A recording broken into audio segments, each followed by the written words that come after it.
Alright, Kyle Souza here with thetalkinggeek.com and some terrible lighting, but I want to talk about Star Wars The Force Awakens teaser number 2.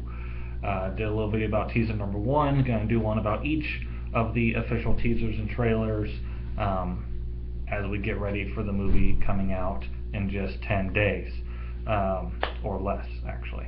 Alright, so teaser number 2 starts off with some great music, great desert scene, really brings us back to Star Wars Episode 4, even Episode 1. Also, this big, Star Destroyer in the background, Rey on a speeder going in front of it. Very cool imagery, great soundtrack for it, bringing in a lot of emotion start to finish in this one. We hear Luke's voice. We didn't hear that in the first teaser, but Luke talking about the Force being in his family. He says, I have it, my father has it. We see Vader's melted helmet that someone has recovered from the funeral pyre after the Battle of Endor. Was it Luke? Did he keep it? Did he lose it at some point? Did somebody else find it? Like Thrawn had wanted to find the glove of Vader and visited that funeral pyre in the expanded universe. Did someone, follow that path and discovered it? Does it hold any power as a Sith relic? As a Force user, is someone able to gather some extra power from it? We see that a lot in the comics and books where something was imbued, so to speak, with power by a great Jedi or Sith having owned it, wielded it, used it for a while. As he's talking, we see a figure with a white arm and a black glove with some metal showing through, touching R2. I believe that's Luke. Everybody's asking, where is Luke in the trailer? Where is Luke in the poster? I think that's him. And so I think that's just a little flash. That's all we're really seeing about Luke right now. Some set photos got out, but we don't know how all that ties in. So I think Luke has just been in seclusion. He's become a recluse or a hermit, much like Obi-Wan had done. Maybe he's watching over the next generation, waiting for the right time for them to join the Resistance. Maybe something happened where he either turned to the dark side or had fear of turning to the dark side, and for the safety of himself, people around him that he cared about, or the entire universe, he has decided to withdraw. Maybe that is the storyline there. We just don't know. As he's talking specifically about his sister, we see somebody handing a lightsaber to Leia. Leia now being in charge of the Resistance. We're seeing this lightsaber, and it looks a lot like Anakin's lightsaber that Luke was given by Ben Kenobi in Episode 4 that he lost in Episode 5 during the Cloud City battle. Looks like somebody recovered that.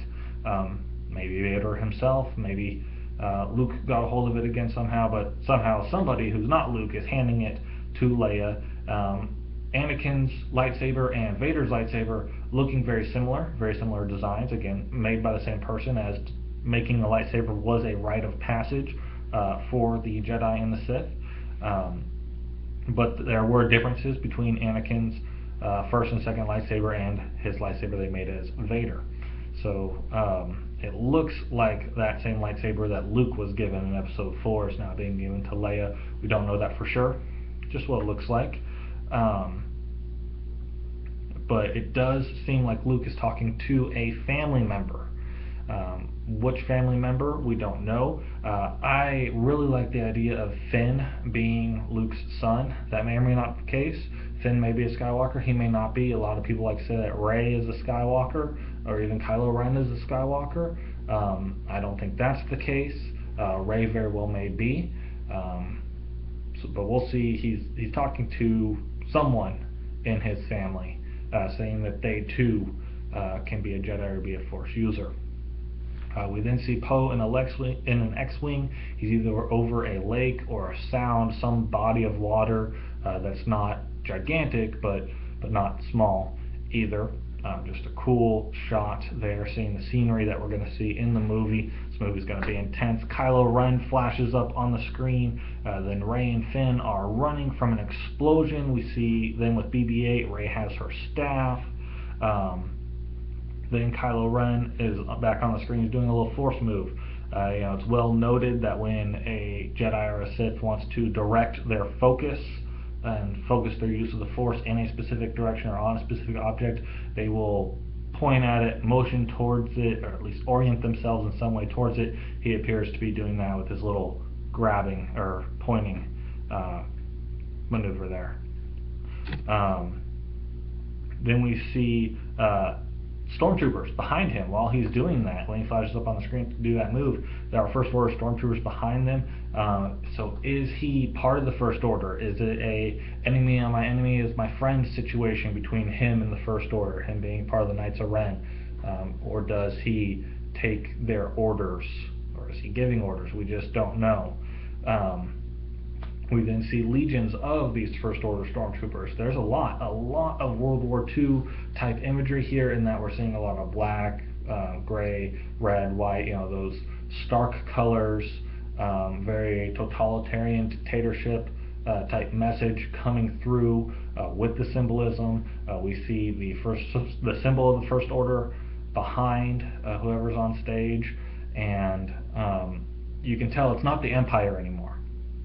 But you do get a Third Reich type feel, much how the Empire was modeled after some of the Nazi propaganda and the Nazi machine for episodes 4 through 6.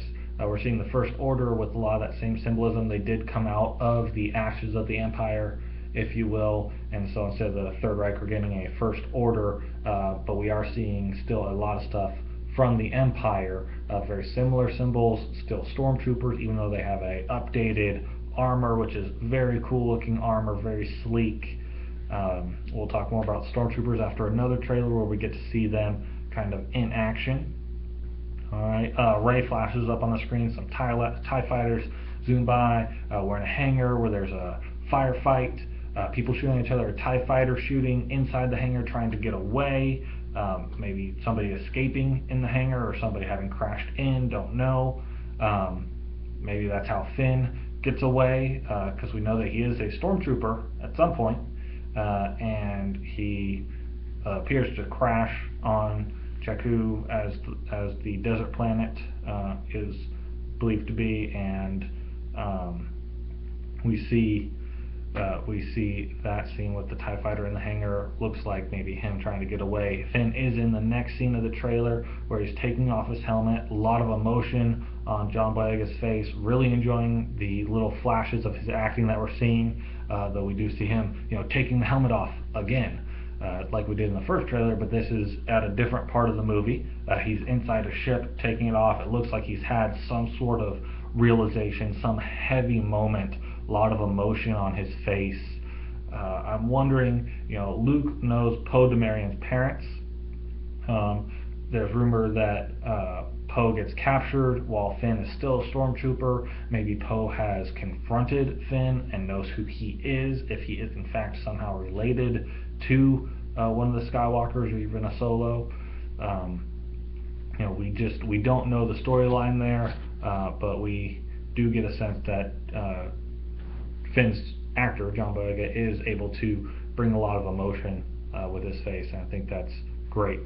We do see Star Destroyer out in space. Looks super cool.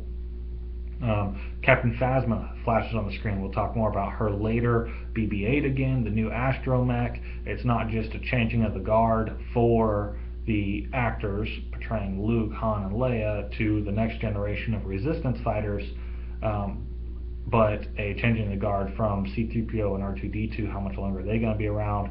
BB-8 being very much present in the merchandising and on the screen inside these teasers and trailers. Looks like BB-8 it will be the droid to look for in these films. We know C-3PO and R2 are there, and other droids are there, but it looks like BB-8's kind of taking over the primary droid role, much like R2 had in the prequels and even in the original trilogy as well. Rey is helping Finn up. This is probably right after the explosion we saw earlier in the same teaser. It's called a teaser, but it's 2 minutes long. It is long for a teaser. The official trailer is not much longer than that. That'll be the next video here. But Finn is in a jacket that used to belong to Poe Dameron, we believe, and so there's some sort of connection there. We see a dogfight with the Millennium Falcon, very cool looking TIE fighter, maybe a Special Forces TIE. We see some red stripes on his mask. Usually the custom paint jobs are reserved for the elite forces, but that may just be how the First Order TIE pilots are. They're flying through that downed Star Destroyer on the desert scene though. Very cool dogfight going on there. And then the teaser ends with Han and Chewie on the Millennium Falcon, with Han saying, "Chewie, we're home." Very emotional moment. I love the little video that people have made splicing in Matthew McConaughey's bit from Interstellar, where he's getting the greeting from his kids, but they spliced it in with this teaser, and at this point, he's just breaking down, crying. Matthew McConaughey's character is. So that was pretty funny to see. All right, check out thetalkinggeek.com. Thank you.